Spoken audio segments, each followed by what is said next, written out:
Hello, and welcome to another episode of the Cutting Edge Figure Skating Podcast. My name is Kim Dunaway, and in this episode, I am covering the ice dance event at the 2024 U.S. Figure Skating Championships. This event was won, as expected, by Madison Chock and Evan Bates. Probably not how any of us thought they would win it, and definitely not the performance that they were looking for here in the free dance. Let's talk about their rhythm dance first. A lot of people have said, I've heard some commentators say this, I've heard some fans say this, that they feel like this is Maddie and Evan's best rhythm dance of their career. And I think we oftentimes have recency bias. And so the latest thing is the best thing. I'm always going to be partial to their Billie Eilish rhythm dance that they did 2 years ago. So that's my personal favorite. But I do think in terms of their movement, their speed at this point, not when this program was debuted, but I think that this is arguably some of the best material that they have had between both of their programs, really. And I do think it's a very strong rhythm dance for them. I don't know if it's the best rhythm dance. I'd have to watch them all and compare them. Like I said, I'm partial to the Billie Eilish one, and I also really liked the show tunes one that they did prior to that one too. I mean, all of their rhythm dances at IM have been good, but it has been a very good vehicle for them this year. They managed to beat their personal best at Nationals, which was, I think, a 91.94. So just a tad over that at 92.17, which is a ridiculously huge score. And national scoring for most countries is usually over what you would see internationally. So always keep that in mind when you see these scores. I thought that they were faster here than what I feel like that this rhythm dance has been throughout the season. I still think their twizzles are a little cautious and a little slow, but overall it was a really strong performance and you would expect nothing less of them. Friday, during the practices, they weren't there. And in my mind, I was thinking that they were just taking a rest day because they've got two competitions back to back. But it turns out that they both came down with flu-like symptoms on the evening after the rhythm dance. And Maddie said had the free dance been on Friday, that they would absolutely not have been able to go because she couldn't get out of bed. And so they decided to make a game time decision. And they skated in the 6-minute warm-up. And I felt like I couldn't even really pay attention to Zingas and Kolesnik's skate because I was too busy furiously scouring X to see if they were going to compete or not. So it was kind of a weird vibe, just kind of over the event in the free dance in general. Once news broke, sort of in that first group that they were ill and there was questions about whether or not they would compete. It just sort of was like this, will they, won't they? Is this going to be Carrera and Ponomarenko's championship to win at this point? Does it make sense for them to compete when they're sick? So when they came out for the warm-up, Evan especially looked sick. And I was thinking, okay, there's multiple issues with this, right? So one, you're sick and potentially contagious.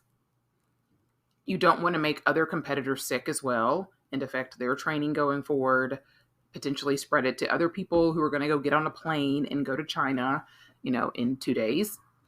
So there was that concern. There's also the concern of you don't feel well, you're going to get on the ice and do a lot of spins.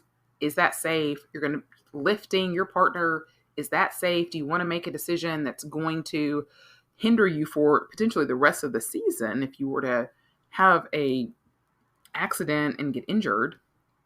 So there's just a lot of things going on. And let's be honest, they don't need to compete here. They're not competing for a spot on the world team. They're already on the world team. And so they certainly had every excuse, I wouldn't even call it excuse, like every reason to withdraw, just be on the safe side and not compete. But they opted to. They did their 6-minute warm-up, and obviously they felt good enough to go. And so they they went. It was not their best skate. Honestly, the only element that was really a big issue for them were their twizzles. Both of them had a rough time with their twizzles. I thought Evan's twizzles were worse than Maddie's, but Maddie actually got a base level on her twizzles, and Evan at least got a level 1. So that cost them about 7 points from their score, which they were second in the free dance. They did not win the free dance, and they should not have won the free dance. So the judges were absolutely correct in that. They got a 123.75. So, and then not only that, everything else was good. So they got level 4s on their lifts, and they had, I think, normal, like level 3s on their 1-foot turn sequence and on their diagonal steps. And so it really didn't seem to affect any other part of the routine for them. They got pretty healthy GOE still on a lot of their elements. They did lose some points in composition and presentation from the judges, so that it probably overall, cost them about 10 points, 7 points or so from the twizzles, and then probably about 3 points or so in PCS, because they were pretty close to Christine and Anthony in PCS, and ordinarily you would see more of a gap there. So luckily for them, they had a huge lead. They were ahead by 9 points, which probably factored in their decision to go ahead and go. I can't imagine that if this was a competition where they were a point ahead or below a Hubble and Donahue, that they would have made the same decision. Maybe they would have, but here they obviously had quite a margin to still be able to go out and win. When Andrea Joyce asked them after the event, and I did not see this interview because I was watching the world feed, but she asked them, like, why do this? Why go ahead? And Evan was kind of like, well, if this were going to be our last Worlds, like, we would want to continue on, which people sort of took that and ran with that, or is this their last season? They've been pretty upfront, at least this season, that they're headed towards 2026. But I think the inclination is, well, that's if all goes well, right? That's if they continue to stay healthy and they continue to have that competitive fire year after year. But they don't have plans to retire, just for the record. I do feel like Maddie has, like, low-key super competitiveness in her, and I heard multiple people say that it was, Evan really was really contemplating withdrawing more so than Maddie was, and I think part of that was Evan felt worse than Maddie did. I think Maddie's worst day was Friday, but I also think, Maddie is sort of the competitive engine that runs this team. And I think she really wanted to get a 5th national title and put herself in that same category as Davis and White. And so, maybe that's unfair for me to say that, but, I think that certainly factors into their decision, because I think that if they had a closer margin between them and the second place team, I don't know that they would have made the same decision, but who knows? And they have not withdrawn from 4 continents, so apparently they are full steam ahead on that as well. They were masked at the post press conferences, and they took questions first so they could leave early. They fist bumped people, at least Maddie did, when they were getting their medals at the medal ceremony, and Evan just sort of kept his hands to himself and nodded at people. So now getting into their actual performance outside of the twizzles that were just sort of a disaster, they have changed their choreographic assisted jumps from what they were doing all season, which I think was actually a good move, because while they were super innovative and very different, it really did sort of just like slow the program down. It felt like it just sort of came to this stop. So it does provide them with a little bit more movement. So, and I think Adam Rippon, who did the commentary on the world feed, said it best. He said they survived, which is pretty much what happened here.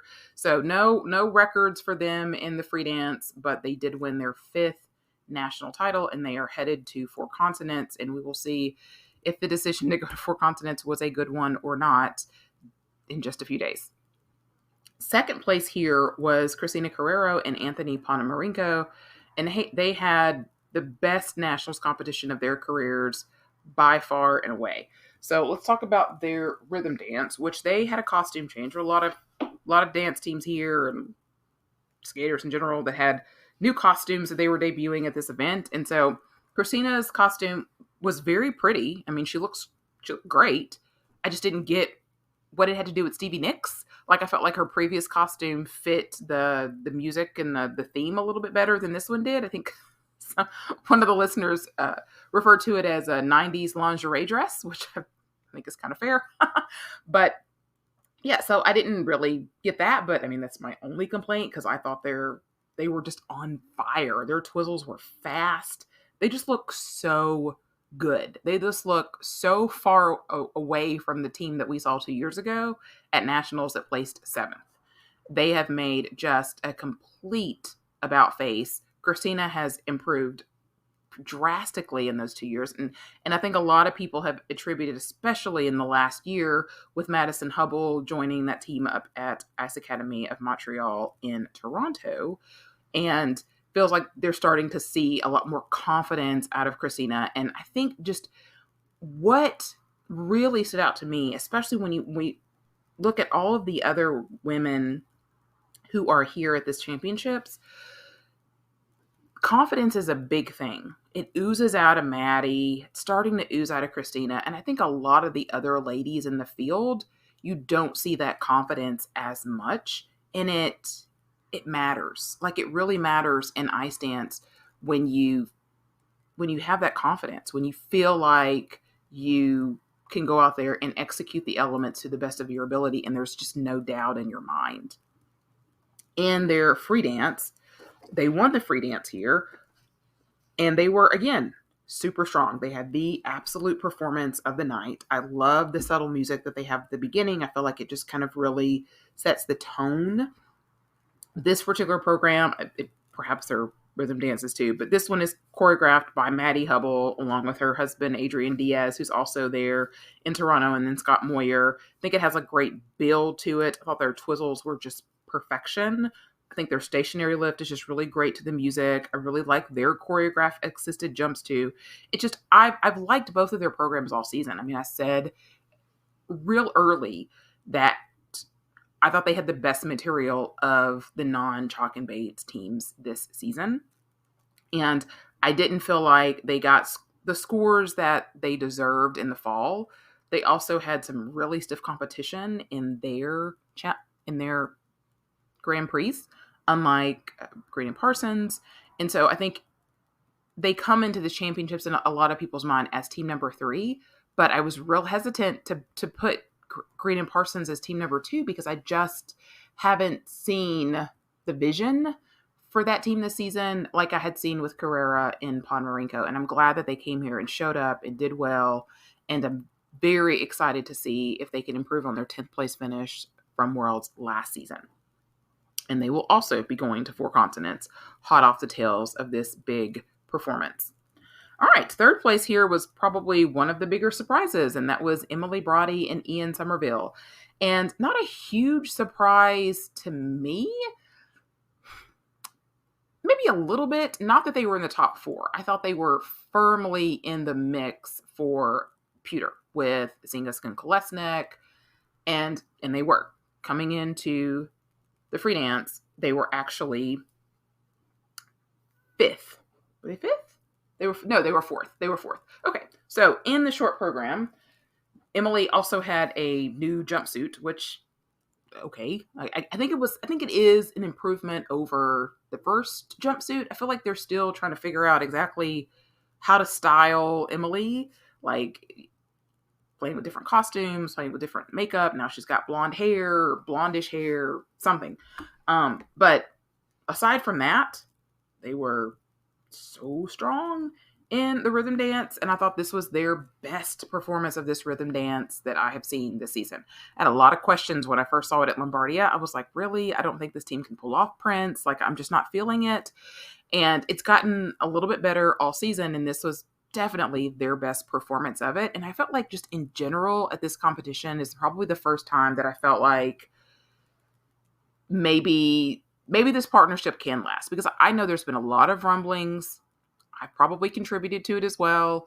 And I know Emily's heard all of the people just praise and praise and praise Ian and talk about how great of a partner he is and how she's behind him and all of these things. And I really feel like this season I have paid more attention to Emily than I have in the past. And here I thought this was as well matched as they have been that I can recall since the first time I saw this team 2 years ago. And I think this bodes really well for them. And again, I feel like they're a team that, yes, they came in with 2 sixth place finishes on the Grand Prix, but they were behind some really tough competition at some of their Grand Prix. But let me talk about that in a second when I talk about the decision to send them to Worlds. So going to their free dance, I've really enjoyed this free dance. And honestly, I don't even think that this was the best rendition of this free dance. I think that was at NHK.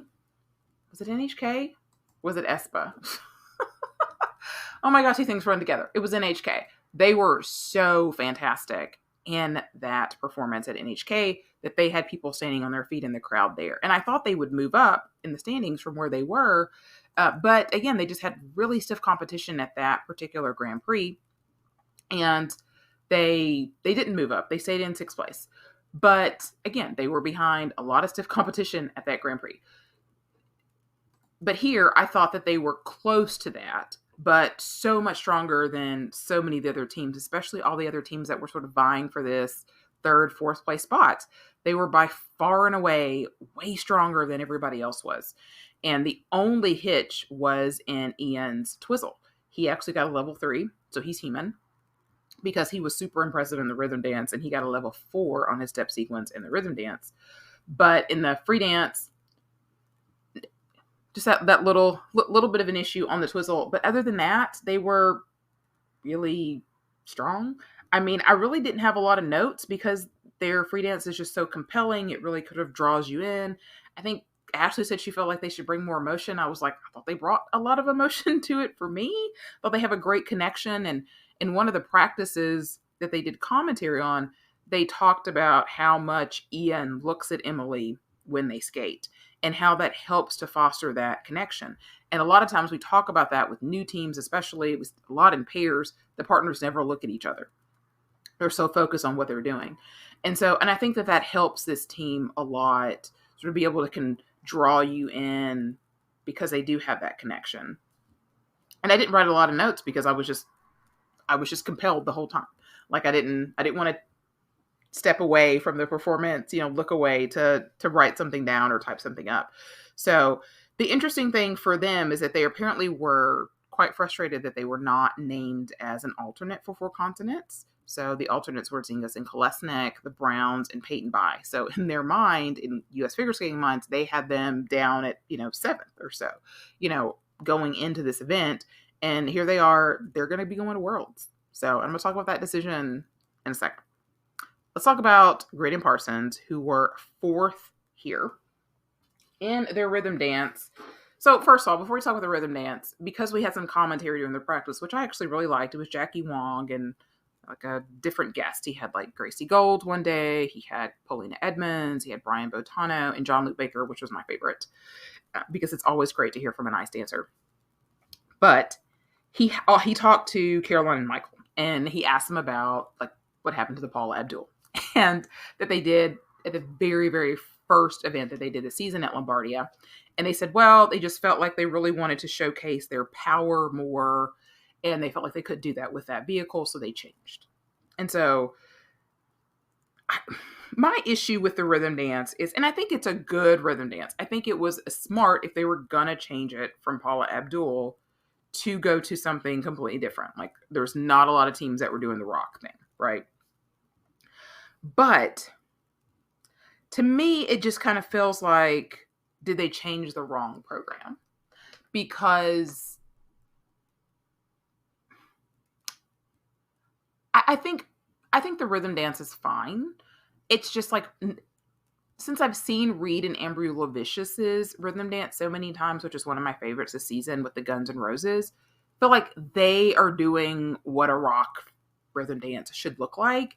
And Caroline and Michael just don't seem to have that same presence, and that power to me doesn't really come across so much in their performance.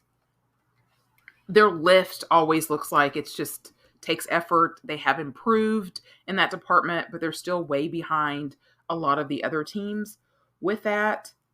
I think like the Rock Me Like a Hurricane, not super familiar with Scorpions, is the best song of the mix. I think they do 3 different songs, and it's at the end.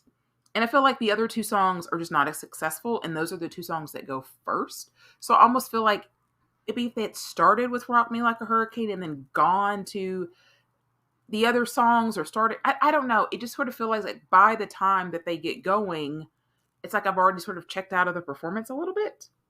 And so, and they had a issue in their rhythm dance, which caused them to be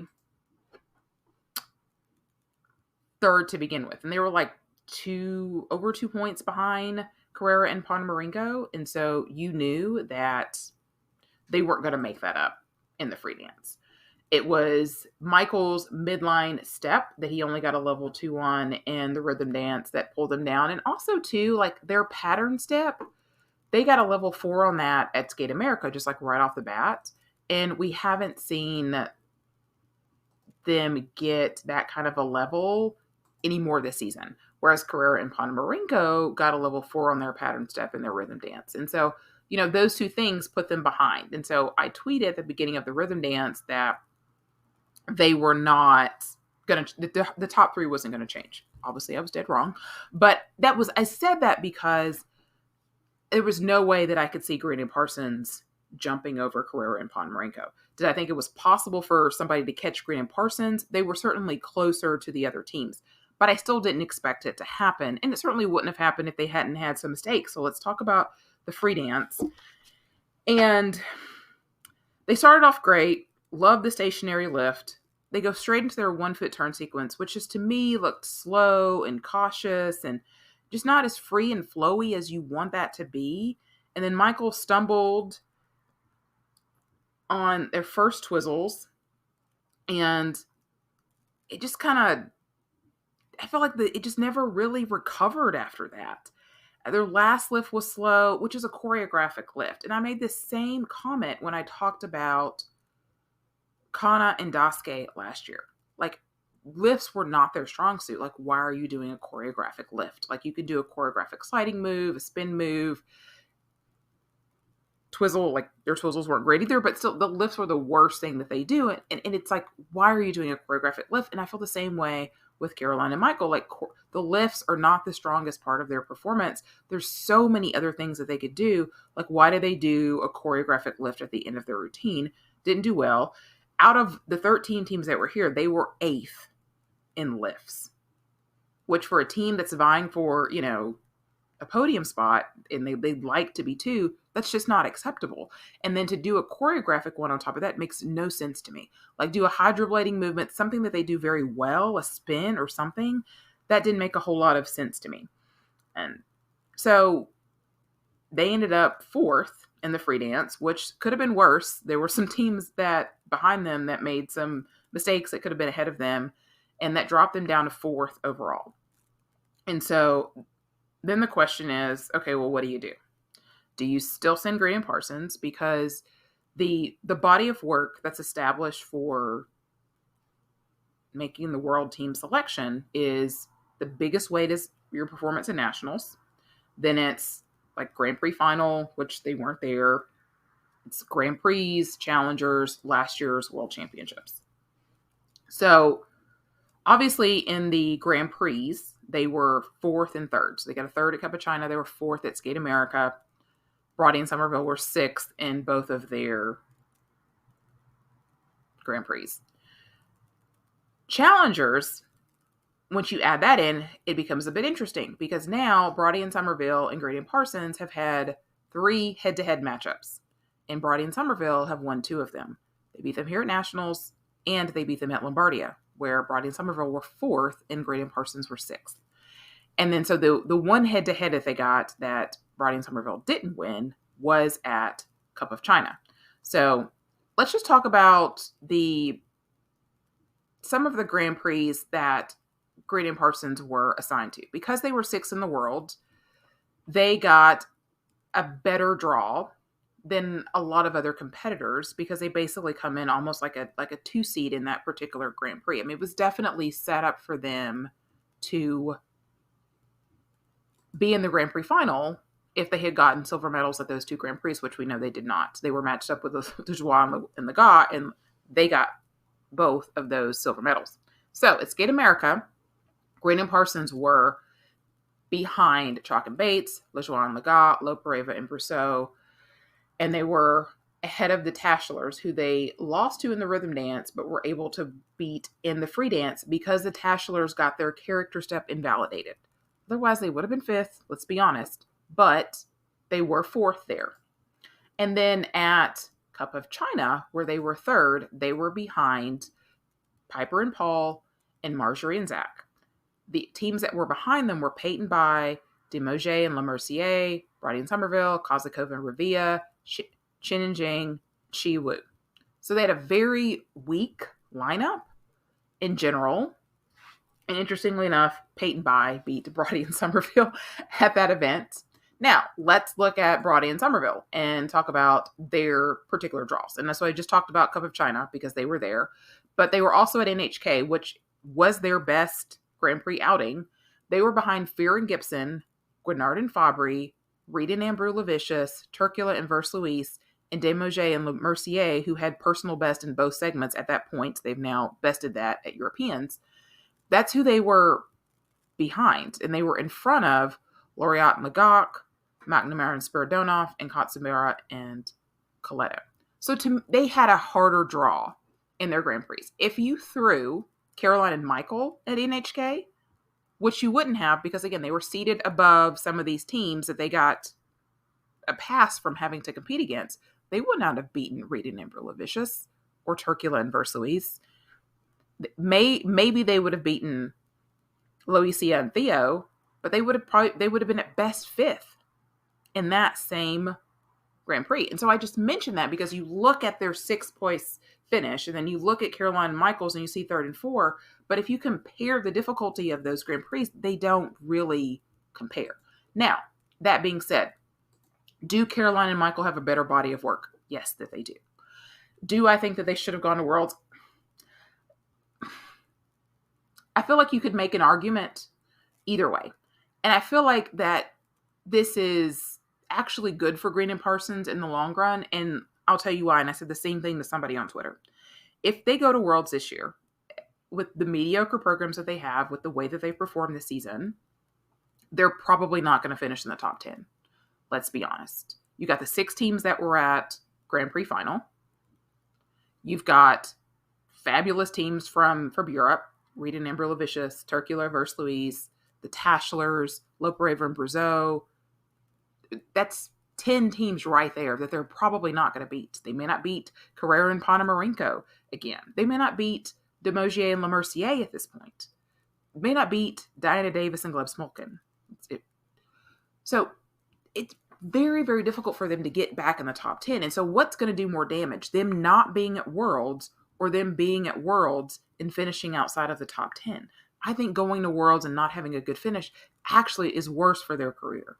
I do think that this also really magnifies some decisions that they're going to have to make. There's a lot of talk about should they change coaches. At one point, Ice Academy of Montreal had the top 3 U.S. dance teams.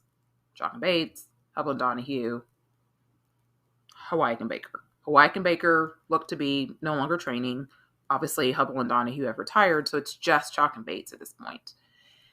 And so obviously there's an opening at Ice Academy of Montreal. Now the Browns are there, have trained there some, but they're definitely not there full time. And so the question becomes, people are saying, should they go to Ice Academy of Montreal? Caroline and Michael don't have a lot of height difference. People have paralleled that to Hawaii and Baker. Maybe they could go there and they could help them like they helped Hawaii and Baker. People think maybe Tanith and Charlie are in over their heads with Caroline and Michael. Some people have said, well, maybe they need to look at partners. Like you have 2 good teams with Green and Parsons and Brody and Somerville. Could you make one great team and pair up Caroline with Ian? I don't think that's going to happen, but these are the things that people start to talk about. Michael does typically make more mistakes than Caroline does. It almost sort of reminds you of kind of a Wolf, Costin, and Chin situation. Katerina often made more mistakes than Jeffrey did. I'm not advocating for, honestly, either of those things. I don't think that they've got to change their coaching team. I don't think that they need to break up.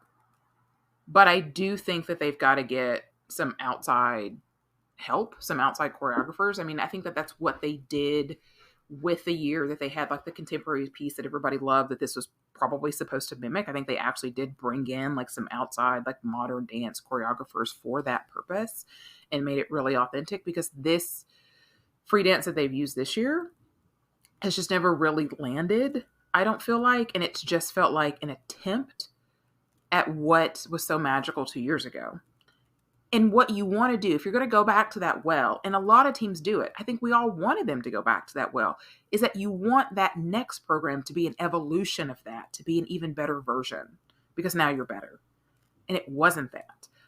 During the rhythm dance, I was like, have they regressed? But I don't think that they've regressed. I just think the other teams around them have just gotten better, and they've largely stayed the same. And I think that I would hate for them to panic, because we have seen the potential even at this coaching school. And part of the reason that they have other teams there that are of high quality was sort of to create that atmosphere like they have at Ice Academy of Montreal. And if they run away the first time one of their teammates beats them, I don't know that that's the path forward either. Now, I'm just a fan with a microphone. And so maybe there is some wisdom to going to IM. I don't know. And if you're Ice Academy of Montreal and you're going to take another American team, is that the team that you want to take? Or do you have your eyes on a team like Zingas and Kolesnik, or do you want to take Emily and Ian, I don't know. But what I hope that what they get from this season makes them a better team and doesn't send them running in a direction in a place of panic if that's not the right decision for them. I just want them to do their best, because when they're at their best, they're fabulous. I mean, that 2021-22 season, the way that they looked last year at Nationals and at Worlds, like that's the Caroline and Michael that I want to see. I don't want to see this like, I don't even know what this year was like this, because it started off with Paula Abdul. It was like, it was an attempt to recreate that. And that's not what you want. You don't want a recreation. You want an evolution. Okay. I've gone way too long on Caroline and Michael. Okay. Ultimately, I think it's a good thing that UFSF is sending Brody and Somerville to see how they would do at Worlds, get them a little bit different experience, because ultimately they might have a bigger upside than what Grant and Parsons do. And then it gives Grant and Parsons more time. They won't be training for Worlds, even though they're probably going to be first alternates, so they might continue to train for Worlds. Maybe it gives them a little bit more time to sort of shift that page to next year and start to get back to what we know that they can be. Okay, moving on. 5th place was Ava Pate and Logan Bai. And this is their best finish at Nationals. Again, they definitely benefited from other teams behind them making a lot of mistakes, because they started off 7th in the rhythm dance with their Bobby Brown rhythm dance. I've been trying to figure out like all season, like I just can't put my finger on like, what is it with this particular dance that just doesn't quite connect with me. I think I saw somebody on Reddit say there's no rhythm in their rhythm dance. And I was like, that's it. Like, I hate to say it, but like, that's it. It's just like, two kids who can't really dance that are just like having a good time. And it didn't help that they like went right after Zingas and Kolesnik, who are so good in their rhythm dance. And so it just kind of comes across like a little bit of a caricature. And I hate to say that because I love them. They're such sweet people. And then their free dance was good. But again, I feel like this kind of rhythm dance just emphasizes that they need more polish. Like if you want to see like a good Politzovian dances, like go back and look at Davis and White's like debut senior season, which was, they did just a fantastic rendition to the same music from like the 2006, 2007 season, I think. I feel like Peyton Bai come off just kind of goofy, and maybe they should lean into that more. Like maybe they should take a page out of like Romaine and Mary Jade's book and do Pink Panther. It worked for Novkod and Kostomarov. It doesn't have to be Pink Panther, but something that really sort of leans into their personalities and their characters. a little bit more than what they've done these last couple of seasons. I mean, even Riverdance was kind of like, I think that there's a program out there for them. I just don't think we've really seen it yet. Sixth place was Zingas and Kolesnik, and they were fourth last season in a close fourth. So I know they were definitely disappointed to be sixth here. They came out in the rhythm dance and looked good. I mean, they've looked good in the rhythm dance all year, but, at times Emily's had an issue with a twizzle here or there. Usually they have more issues in the free dance, but still, I thought the rhythm dance was really great. Didn't have great levels on Emily's midline step. I think she just got a level 2, her third set of twizzles. Was a little off sync, but she didn't drop her foot, so she still got a level 4. She was coming in with crimped hair, which I loved. There was a lot of crimpers. Somebody asked on Twitter, they're like, where do they find these crimping irons? I'm like, I think I have one. I think it still works. It wasn't from the 80s, okay? But I got one years ago at like Sally's, like on clearance. Anyway, and so she said that her braid was previously like whipping him in the face. So she went with a big ponytail. I feel like that would whip him in the face too, but okay. Unfortunately, in their free dance, I feel like, again, the free dance is good. It's not, I just don't feel like it's the quality and the level that their rhythm dance is Beauty and the Beast. You can see their potential, but just like all season, like they just couldn't quite put together a completely clean skate. So Vadim messed up his second twizzle and just ended up with a level 1, and she actually nailed hers for once. And then she fell out of her 1 foot step and then got a base level. So those 2 mistakes alone, they lost about 8 points. And so you add 8 points onto that, plus a potential, a little bit higher scores and skating skills, they probably would have been 4th in the free dance and they wouldn't have overtaken Caroline and Michael, I don't think. They would have needed some more help from somewhere. So you're probably only talking about a place, but still, I know it's tough when you leave that many points on the table. They were 5th overall in PCS, and they are not going to 4 consonants because the A team basically is going to 4 consonants, and they're likely to be pretty low down as a alternate for Worlds, I would think. So this is likely the last time that we're going to see them this season. Next season, I think, is the season that they could really take a leap, because this year it just seemed like it was just almost there all season. I think they do need a better free dance next year. Again, there was something wrong with this one. I just think that there's so much more that they could do with their talent than Beauty and the Beast. But I'm excited to see it. I do have concerns about Vadim's citizenship, but from what I heard, he has a green card. And so perhaps that won't be an issue, may or may not be a consideration for the Olympic team 2 years from now, but I think they're going to be in that conversation. So we'll see. All right. In 7th place here was Isabella Flores and Yvonne Desiatoff, and they had a fantastic nationals for them. 9th in the rhythm dance, but finished 6th in the free dance to finish in 7th place, and only a couple points away from Zingas and Kolesnik, who they actually beat in the free dance at Golden Spin, and who have been behind Wolf Kostin and Sereveski all season. Almost said Wolf Kostin and Chin. All season at Paris Finals, at Lake Placid, and they finally got an international assignment at Golden Spin, and they were 3rd there, like I said, 2nd in the free dance, and they got way better international scores than what Katerina and Dimitri have been getting. And so I was so excited for them to get, not just for them to have the performances that they had here, but to have the reaction from the crowd that they had here. People love that stationary lift that they do at the end of their rhythm dance, and their free dance actually got a standing ovation, which was amazing. So they're in their rhythm dance, the reason they were 9th was because Isabella just stepped out of her last twizzle, and so that kept them down a little bit lower than I think that they would have been. I think they definitely would have probably been ahead of Katerina and Dimitri. I don't know that they would have gotten enough points to get ahead of Peyton By with that. Could have been interesting, though. But, of course, in the the free dance, they were just really fantastic. And I've said, early in the season back in Lake Placid that they finally made me like a West Side Story program, because I don't think I've ever liked a West Side Story program.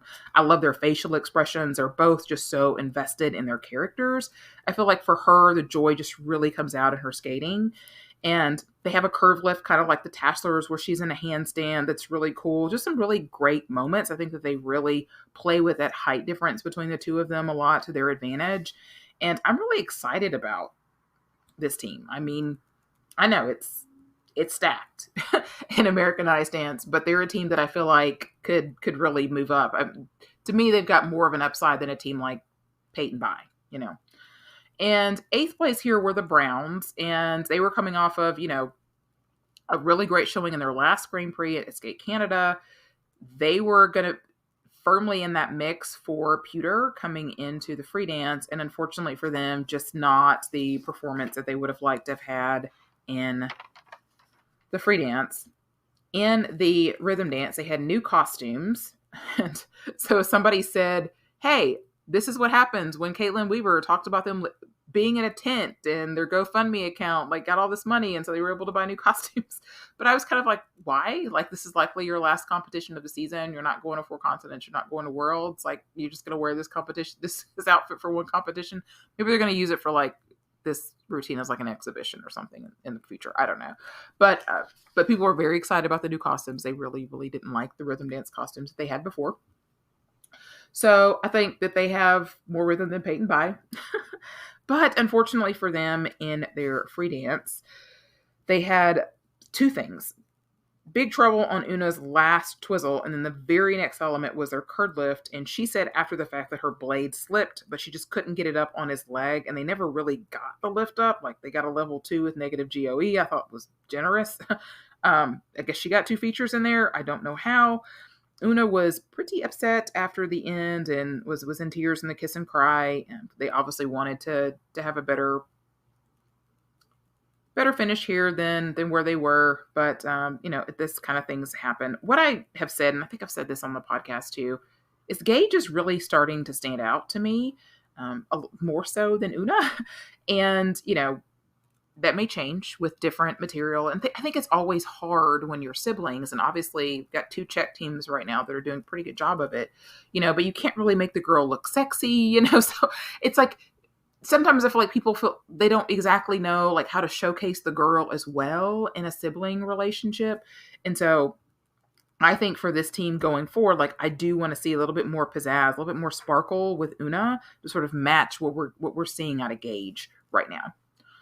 In 9th place was Wolf Kostin and Saravetsky, and they had 2 good performances here. It's just, again, a little mistakes here and there that sort of get them down. I don't connect to them as much as I connect to Flores and Desiatov. I think that, honestly, Katerina and Dimitri might be better skaters, but they're just not as entertaining.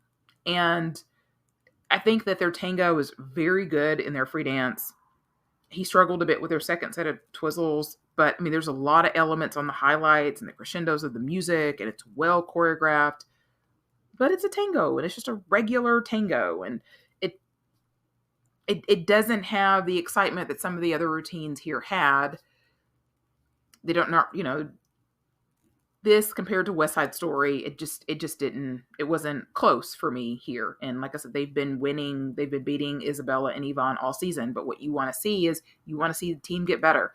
And not that I don't think Dimitri and Katerina haven't gotten better, but I think that Isabella and Yvonne improved a lot more over the course of the season than what they did. But super good first year for this very new pairing. They haven't even been together a year yet. And so we'll see what they look like next year. Very, very competitive it's going to be amongst all these teams to get Grand Prix spots. So I don't know if they did enough here to warrant that next season, but we'll see. I think last year US had, not this past Grand Prix season, but the season before, maybe 10 teams in the Grand Prix. So, assuming that they do good at Worlds and get a lot of spots, then maybe they'll have enough to go around and get them a spot too. We'll see.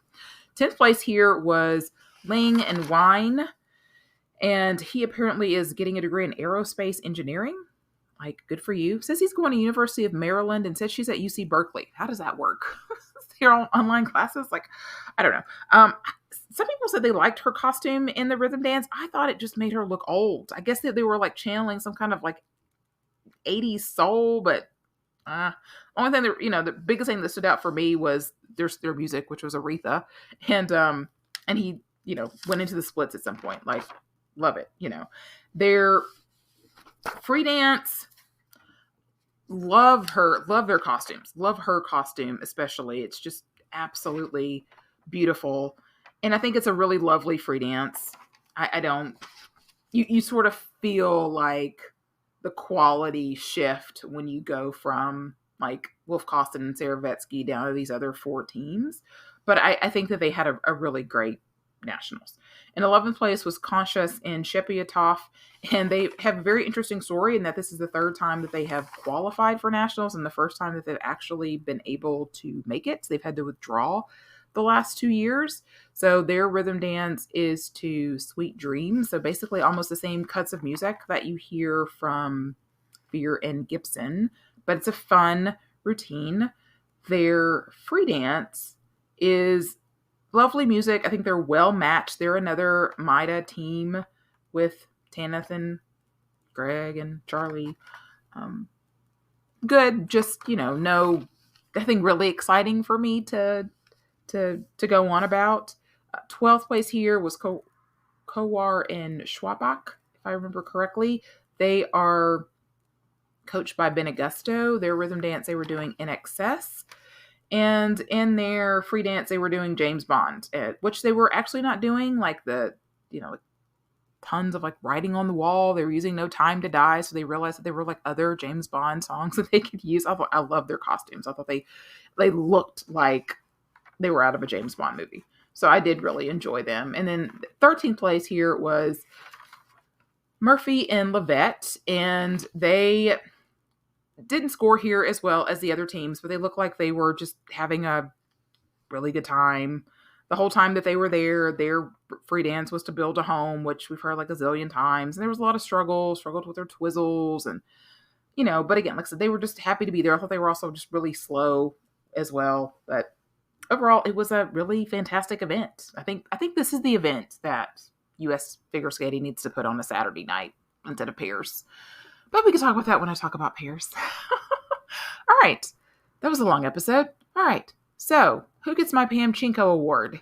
Well, I think it's basically between Carrera and Ponomarenko and Brody and Somerville. Those were the two highlights of the event for me. But I'm going to give it to Carrera and Ponomarenko for that free dance, which was just killer. Yeah. All right. Thank you guys so much for listening to the podcast. You can find me on all the socials at Ice Skate Podcast. And people ask me why I'm so active on X. It's like, this is the only way I can talk about ice skating. I can talk to myself on my podcast, or I can talk to other people on Twitter. So you can find me on any of those. And I'll be back with recaps of the other 2 disciplines shortly. Have a great rest of your week.